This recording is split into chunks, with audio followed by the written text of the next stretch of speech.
Hello, my friends. The words of the teacher, Qoheleth.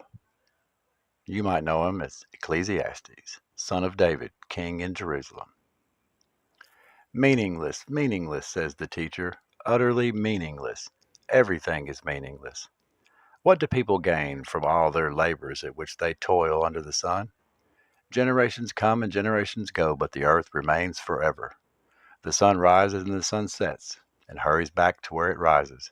The wind blows to the south and turns to the north. Round and round it goes, ever returning on its course. All streams flow into the sea, yet the sea is never full. To the place the streams come from, there they return again. All things are wearisome, more than one can say. The eye never has enough of seeing, nor the ear is its fill of hearing. What has been will be again, and what has done will be done again. There is nothing new under the sun. And is there anything of which one can say, look, this is something new? It was already here long ago. It was here before our time. No one remembers the former generations, and even those yet to come will not be remembered by those who follow them. I, the teacher, was king over Israel in Jerusalem. I applied my mind to study and explore by wisdom all that is done under the heavens. What a heavy burden God has laid on mankind. I have seen all the things that are done under the sun. All of them are meaningless and a chasing after the wind. What is crooked cannot be straightened. What is lacking cannot be counted. I said to myself, look, I have increased in wisdom more than anyone who has ruled over Jerusalem before me. I have experienced much of wisdom and knowledge. And then I applied myself to the understanding of wisdom and also of madness and folly. But I learned that this, too, is a chasing after the wind. For with much wisdom comes much sorrow. The more knowledge, the more grief. So I said to myself, come now, I will test you with pleasure to find out what is good. But that also proved to be meaningless. Laughter, I said, is madness. And what does pleasure accomplish? I tried cheering myself with wine and embracing folly, my mind still guiding me with wisdom. I wanted to see what was good for the people to do under the heavens during the few days of their lives. I undertook great projects. I built houses for myself and planted vineyards. I made gardens and parks and planted all kinds of fruit trees in them. I made reservoirs to water groves of flourishing trees. I bought male and female slaves and had other slaves who were born in my house. I also owned more herds and flocks than anyone in Jerusalem before me. I amassed silver and gold for myself, and the treasure of kings and provinces. I acquired male and female singers and harem as well, the delights of a man's heart. I became greater by far than anyone in Jerusalem before me, and all this my wisdom stayed with me. I denied myself nothing my eyes desired. I refused my heart no pleasure. My heart took delight in all my labor, and this was the reward for all my toil. Yet when I surveyed all that my hands had done and what I had toiled to achieve, everything was meaningless, a chasing after the wind. Nothing was gained under the sun. Then I turned my thoughts to consider wisdom, and also madness and folly. What more can the king's successor do than what has already been done?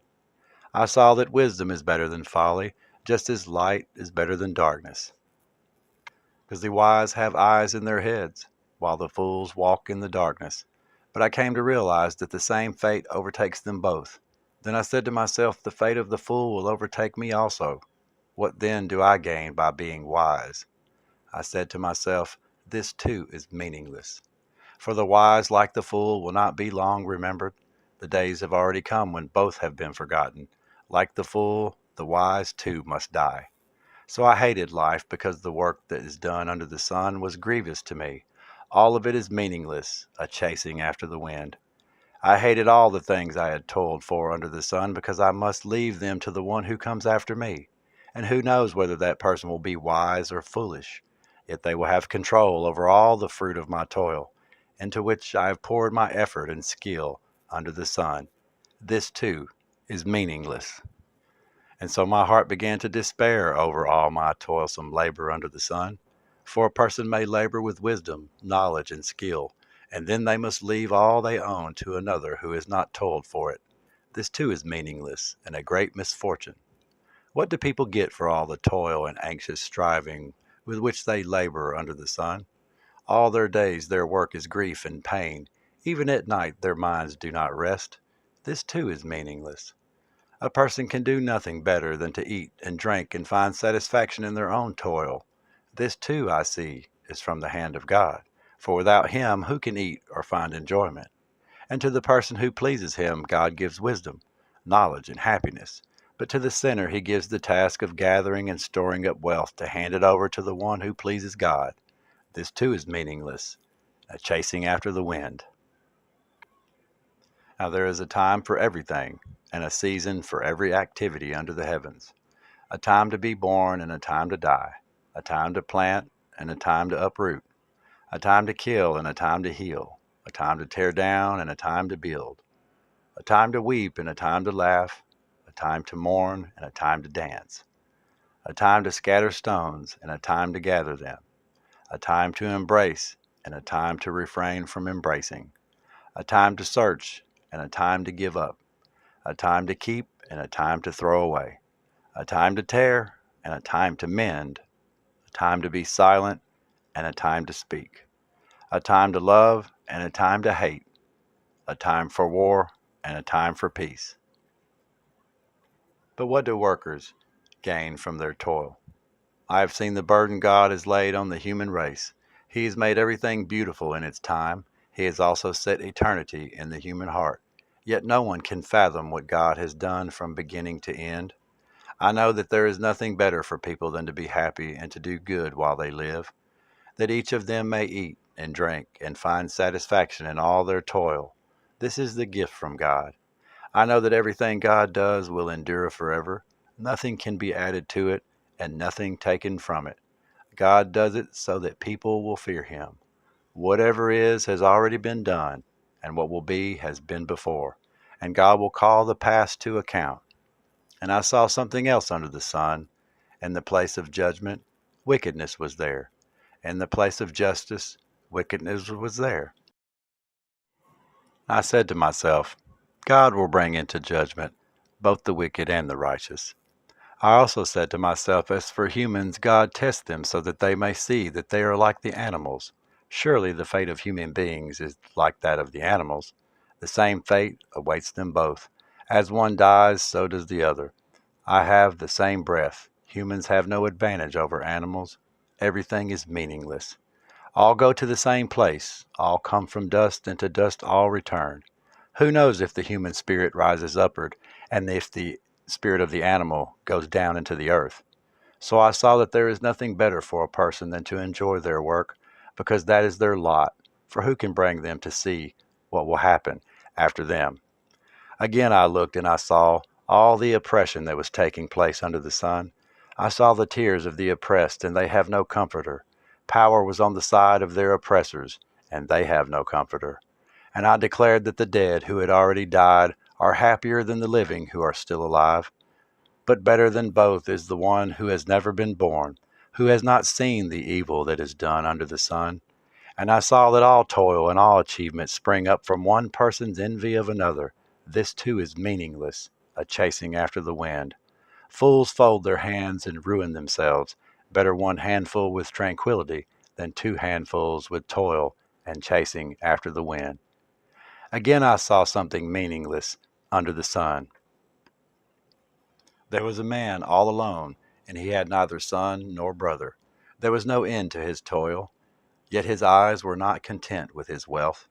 For whom am I toiling, he asked, and why am I depriving myself of enjoyment? This too is meaningless, a miserable business. Two are better than one because they have a good return for their labor. If either of them falls down, one can help the other up.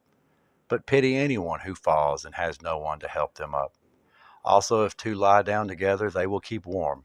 But how can one keep warm alone? Though one may be overpowered, two can defend themselves. A cord of three strands is not quickly broken.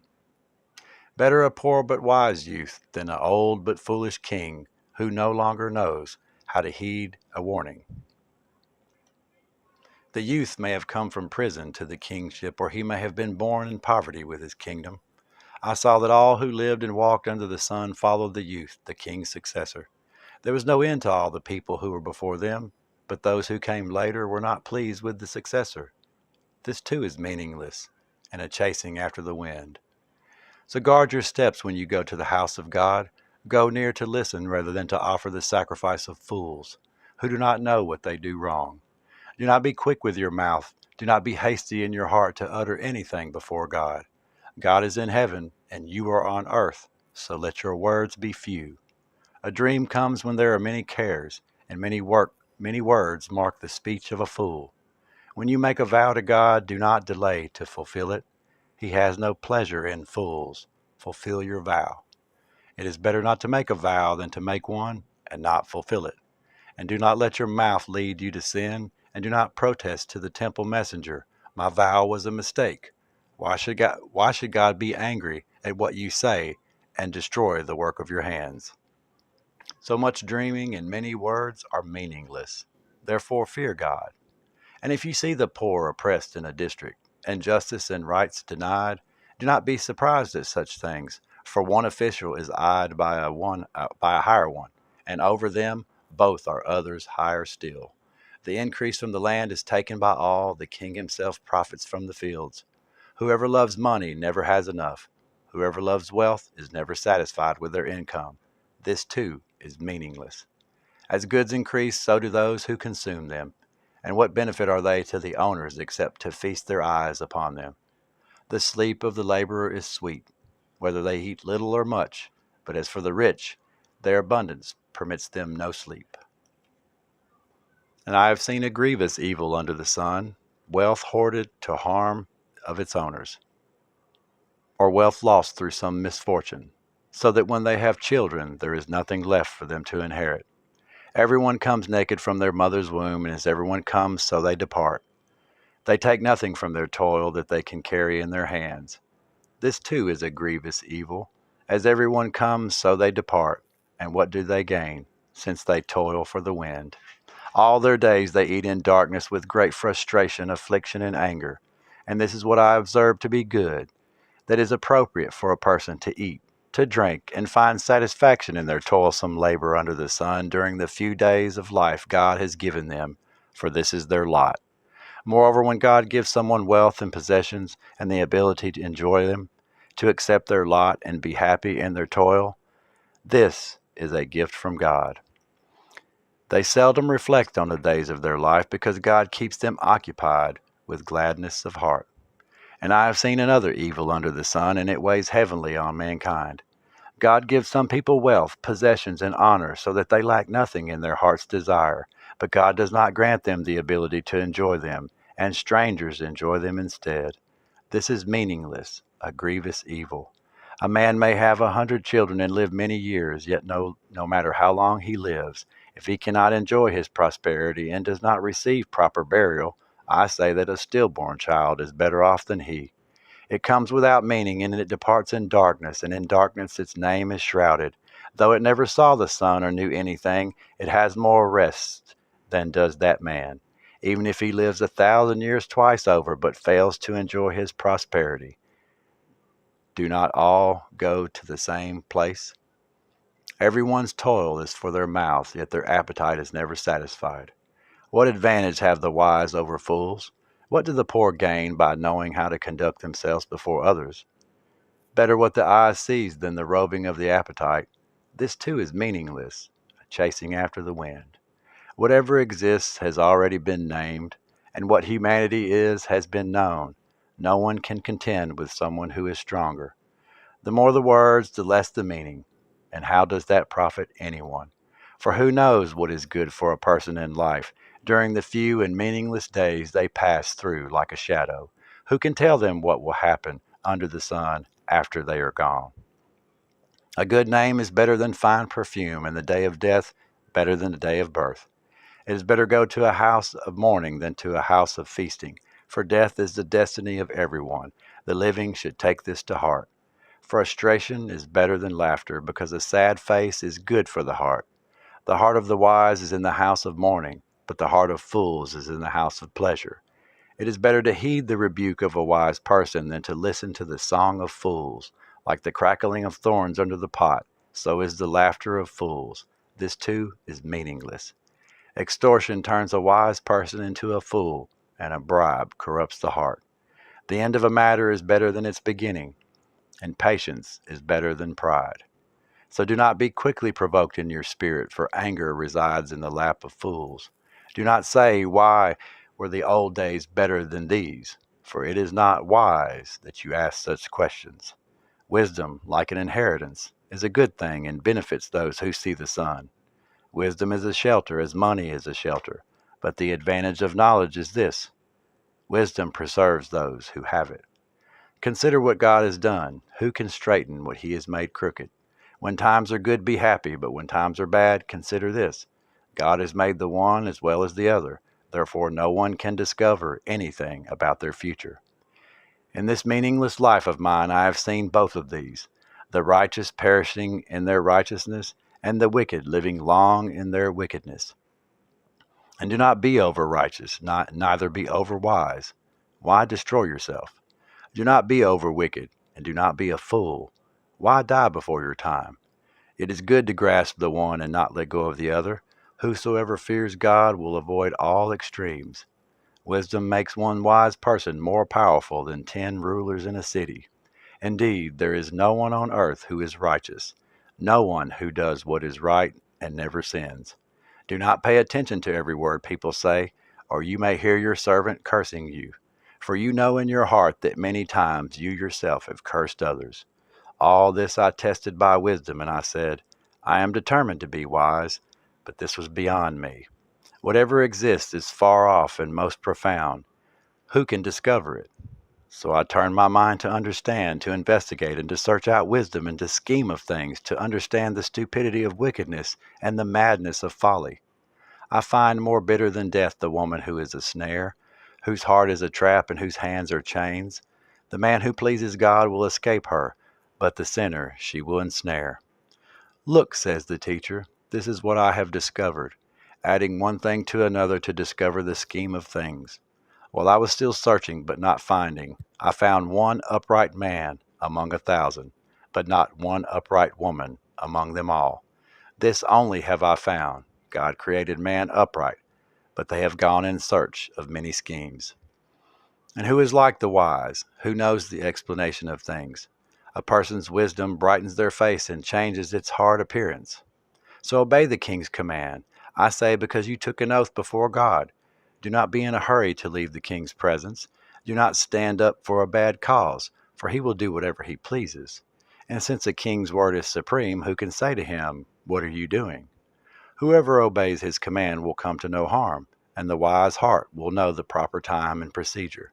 For there is a proper time and procedure for every matter, though a person may be weighed down by misery. Since no one knows the future, who can tell someone else what is to come? No one has the power over the wind to contain it, so no one has the power over time of their death. As no one is discharged in time of war, so wickedness will not release those who practice it. All this I saw as applied my mind to everything done under the sun. There is a time when a man lords it over others to his own hurt. Then too I saw the wicked buried, those who used to come and go from the holy place and receive praise in the city where they did this, and this too is meaningless. When the sentence for crime is not quickly carried out, people's hearts are filled with schemes to do wrong. And although a wicked person who commits 100 crimes may live a long time, I know that it will go better with those who fear God, who are reverent before him. Yet because the wicked do not fear God, it will not go well with them, and their days will not lengthen like a shadow. Now there is something else meaningless that occurs on the earth: the righteous who get what the wicked deserve, and the wicked who get what the righteous deserve. This too, I say, is meaningless. So I commend the enjoyment of life, because there is nothing better for a person under the sun than to eat and drink and be glad. Then joy will accompany them in their toil all the days of the life God has given them under the sun. And when I applied my mind to know wisdom and to observe the labor that is done on earth, people getting no sleep day or night, then I saw all that God has done. No one can comprehend what goes on under the sun. Despite all their efforts to search it out, no one can discover its meaning. Even if the wise claim they know, they cannot really comprehend it. So I reflected on all this and concluded that the righteous and the wise and what they do are in God's hands. but no one knows whether love or hate awaits them. All share a common destiny, the righteous and the wicked, the good and the bad, the clean and the unclean, those who offer sacrifices and those who do not. As it is with the good, so with the sinful. As it is with those who take oaths, so with those who are afraid to take them. This is the evil in everything that happens under the sun. The same diversity overtakes all. The hearts of people, moreover, are full of evil, and there is madness in their hearts while they live, and afterward they join the dead. Anyone who is among the living has hope. Even a live dog is better than a dead lion. Because for the living know that they will die, but the dead know nothing. They have no further reward, and even their name is forgotten. Their love, their hate, their jealousy have long since vanished. Never again will they have a part in anything that happens under the sun. So go eat your food with gladness and drink your wine with a joyful heart, for God has already approved what you do. Always be clothed in white, and always anoint your head with oil. Enjoy your life with your wife, whom you love, all the days of this meaningless life that God has given you under the sun. All your meaningless days, for this is your lot in life and in your toilsome labor under the sun. Whatever your hands find to do, do it with all your might, for in the realm of the dead where you're going, there is neither working, nor planning, nor knowledge, nor wisdom. And I have seen something else under the sun. The race is not to the swift, or the battle to the strong, nor does food come to the wise, or wealth to the brilliant, or favor to the learned. But time and chance happen to them all. Moreover, no one knows when their hour will come. As fish are caught in a cruel net, birds are taken in a snare, so people are trapped by evil times that fall unexpectedly on them. I also saw under the sun this example of wisdom that greatly impressed me. There was once a small city with only a few people in it, and a powerful king came against it, surrounded it, and built huge siege works against it. Now there lived in the city a man poor but wise, and he saved the city by his wisdom. But nobody remembered that poor man. So I said, wisdom is better than strength, but the poor man's wisdom is despised, and his words are no longer heeded. The quiet words of the wise are more to be heeded than the shouts of a ruler of fools. Wisdom is better than the weapons of war, but one sinner destroys much good. As dead flies give perfume a bad smell, so a little folly outweighs wisdom and honor. And the heart of the wise inclines to the right, but the heart of the fool to the left. Even as fools walk along the road, they lack sense and show everyone how stupid they are. If a ruler's anger rises against you, do not leave your post. Calmness can lay great offenses to rest. There is an evil I have seen under the sun, the sort of error that arises from a ruler. Fools are put in many high positions, while the rich occupy the low ones. I have seen slaves on horsebacks, while princes go on foot like slaves. Whoever digs a pit may fall into it, and whoever breaks through a wall may be bitten by a snake. Whoever quarries stones may be injured by them, and whoever splits logs may be endangered by them. If the axe is dull and its edge unsharpened, more strength is needed, but skill will bring success. If a snake bites before it is charmed, the charmer receives no fee. Words from the mouth of the wise are gracious, but fools are consumed by their own lips. And at the beginning their words are folly, at the end they are wicked madness. And fools multiply words. No one knows what is coming, who can tell someone else what will happen after them. The toil of fools wearies them. They do not know the way to town. And woe to the land whose king was a servant and whose princes feast in the morning. Blessed is the land whose king is of noble birth, and whose princes eat at a proper time for strength and not for drunkenness. Through laziness the rafters sag, because of idle hands the house leaks. A feast is made for laughter, and wine makes life merry, and money is the answer for everything. It's funny. Do not revile the king even in your thoughts, or curse the rich in your bedroom, because a bird in the sky may carry your words, and a bird on the wing may report what you say. And ship your grain across the sea. After many days you may receive a return. Invest in 7 ventures, yes, in 8. You do not know what disaster may come upon the land. If clouds are full of water, they pour rain on the earth. Whether a tree falls to the south or to the north, in the place where it falls, there it will lie. Whoever watches the wind will not plant. Whoever looks at the clouds will not reap.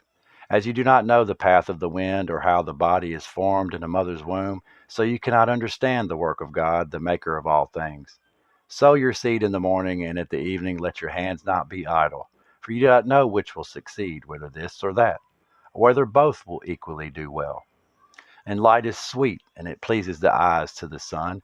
However many years anyone may live, let them enjoy them all. But let them remember the days of darkness, for there will be many. Everything to come is meaningless. You who are young, be happy while you are young, and let your heart give you joy in the days of your youth. Follow the ways of your heart and whatever your eyes see, but know that for all things God will bring you into judgment. So then banish anxiety from your heart and cast off the troubles of your body, for youth and vigor are meaningless. And remember your Creator in all the days of your youth, before the days of trouble come and the years approach when you will say, I find no pleasure in them. Before the sun and the light and the moon and the stars grow dark and the clouds return to the rain, when the keepers of the house tremble and the strong men stoop, when the grinders cease because they are few and those looking through windows grow dim, when the doors to the streets are closed and the sound of grinding fades, when people rise up at the sound of birds, but all their songs grow faint, when people are afraid of heights and of dangers in the streets, when the almond tree blossoms and the grasshopper drags itself along, and desire no longer is stirred. Then people go to their eternal home, and mourners go about the streets. Remember him before the silver cord is severed, and the golden bowl is broken, before the pitcher is shattered at the spring, and the wheel broken at the well, and the dust returns to the ground from which it came, from, and the spirit returns to God who give it. Meaningless, meaningless, says the teacher. Everything is meaningless. Not only was the teacher wise, but he also imparted knowledge to the people. He pondered and searched out and set in order many proverbs. The teacher searched to just find the right words, and what he wrote was upright and true. The words of the wise are like goads, their collected sayings like firmly embedded nails given by one shepherd. Be warned, my son, of anything in addition to them. Of making many books there is no end, and much study wearies the body. Now all has been heard. Here is the conclusion of the matter. Fear God and keep his commandments, for this is the duty of all mankind. For God will bring every deed into judgment, including every hidden thing, whether it is good or evil. And that's it, my friends. The Book of Qoheleth, or Ecclesiastes. I'm Wild Dog. I love you all. I'm out of here.